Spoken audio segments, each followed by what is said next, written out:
ప్రభునందు ప్రియమైన క్రైస్తవ కుటుంబములారా, దేవాది దేవుని నామమున మీ అందరికీ నా శుభాభినందనలు తెలియజేసుకుంటున్నాను. అన్నోను సంఘము వారి ప్రతిష్ఠిత నివేదన కార్యక్రమానికి మిమ్మల్ని అందరినీ ప్రేమతో ఆహ్వానిస్తున్నాను. ఉపవాసం ఒక ప్రత్యేకతను మనం మాట్లాడుకుంటూ ఉన్నాం. ఈరోజు కూడా ఇంకొక యాంగిల్లో ఆ ఒక మాటను అర్థం చేసుకుంటానికి ప్రయత్నం చేద్దాం. యెషయా గ్రంథము 58వ అధ్యాయము 6, 7, 8 వచనాలు మనం చదువుకుందాం. యెషయా గ్రంథము 58వ అధ్యాయము 6, 7, 8 వచనాలు. మామూలుగా మనందరం తలచే విషయం ఏంటంటే ఉపవాసము అంటే భోజనం మానేయటం. కానీ దేవుని ఆలోచన ఎలా ఉందంటే భోజనం మానేయటం కాదు, ఇంకా చాలా మానేయాలి. అవేంటి చెప్తున్నాడు? దుర్మార్గులు కట్టిన కట్లు విప్పాలి. దుర్మార్గులు కట్టిన కట్లు విప్పాలి, కాడిమాను మోకులు తీయాలి, బాధింపబడిన వారిని విడిపించాలి, ప్రతి కాడిని విరగగొట్టాలి. ఇది కదా నేను ఏర్పరచుకునే ఉపవాసము అంటాడు దేవుడు.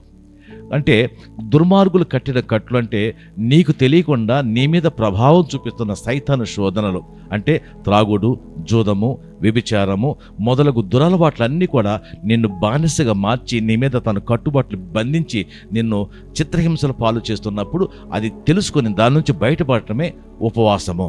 రెండవది కాడిమాను మోకులు తీయట. మనకి గమనించినట్టు రైతు పొలం దున్నేటప్పుడు 2 ఎద్దుల మీద ఒక అడ్డంగా ఒక కాడి పెడతాడు. దానిని మురాను అంట, కాడి మురాను అంటారు. ఒక చెట్టు నుంచి తీయబడిన రాగు కాబట్టి దాన్ని కాడిమాను అంటారు. ఆ కాడిమానుకి ఎద్దుకి కలిపి ఒక తాడు కడతారు. ఆ తాడు కాస్త గట్టిగా లావుగా ఉంటుంది, దాన్ని మోకు అంటారు.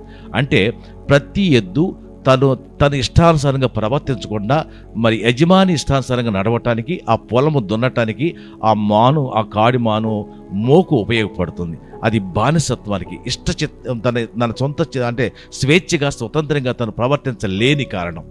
దాని నుంచి మనం విడుదల పొందాలంటే ఉపవాస ప్రార్థన అవసరం. అంటే సైతానుడు కొన్ని ఏరియాల్లో నిన్ను పట్టుకుని బంధించి నిన్ను బయటికి పోనీయకుండా చిత్రహింసల పాలు చేసి అది సంతోషమైన వార్తగా నీకు చెప్తూ నిన్ను అక్కడే బంధిస్తాడు, బయటికి తీసుకెళ్ళడు. అక్కడి నుంచి బయటపడటం కూడా ఉపవాస ప్రార్థన వల్ల సాధ్యమవుతుంది. ప్రతి కాడిని కొట్టాలి. నేను ఏర్పరచుకున్న ప్రతి ఉపవాసం అంటే బంధింపబడిన వారిని, బాధింపబడిన వారిని విడిపించాలి. ఎవరైతే శాపాల మధ్య, పాపాల మధ్య, లోపాల మధ్య చిక్కులు, చికాకులు, సమస్యలు, గొడవలు, ఇబ్బందులు పడుతున్నారు, రోదన, శోధన, వేదన వాళ్ళకి అంటుతున్నాయో వాళ్ళు చూడండి, ఒకసారి గమనించండి. వాళ్ళకి మనం సహాయం చేయగలిగితే అది గొప్ప ఉపవాసన. హాస్పిటల్కి వెళ్ళి చూడండి, ఎంతమంది రోగులు పడిగాపులు గాస్తున్నారు వైద్యం అందక. ఒకసారి కోర్టుకి వెళ్ళి చూడండి, ఎంతమంది న్యాయం దొరక చెట్ల కింద మెట్ల మీద పడి ఉన్నారు. వాళ్ళని విడుదల చేయగలిగితే అది గొప్ప ఉపవాస ప్రార్థన. ఒకసారి జ్ఞాపకం చేసుకుందాం, మరి మన చుట్టుపక్కల ప్రాంతం రైల్వే స్టేషన్కి కానీ, బస్ స్టాండ్కి కానీ, పార్కులు కానీ వెళ్ళి చూడండి, ఎంతమంది అభాగ్యులు తిండి లేక, గుడ్డ లేక, గూడు లేక నలిగిపోతున్నారు. వాళ్ళకు నువ్వేమైనా చేయగలిగితే అది ఉపవాస ప్రార్థనతో సమానమవుతుంది. వాళ్ళకు నువ్వు ఏమీ చేయకుండా చర్చిలో కూర్చొని, ఇంట్లో కూర్చొని ఉపవాస ప్రార్థన చేస్తే అది దేవుడు ఏర్పరచుకున్న ఉపవాసం కాదని దేవుడు మనకి తెలియజేస్తున్నాడు.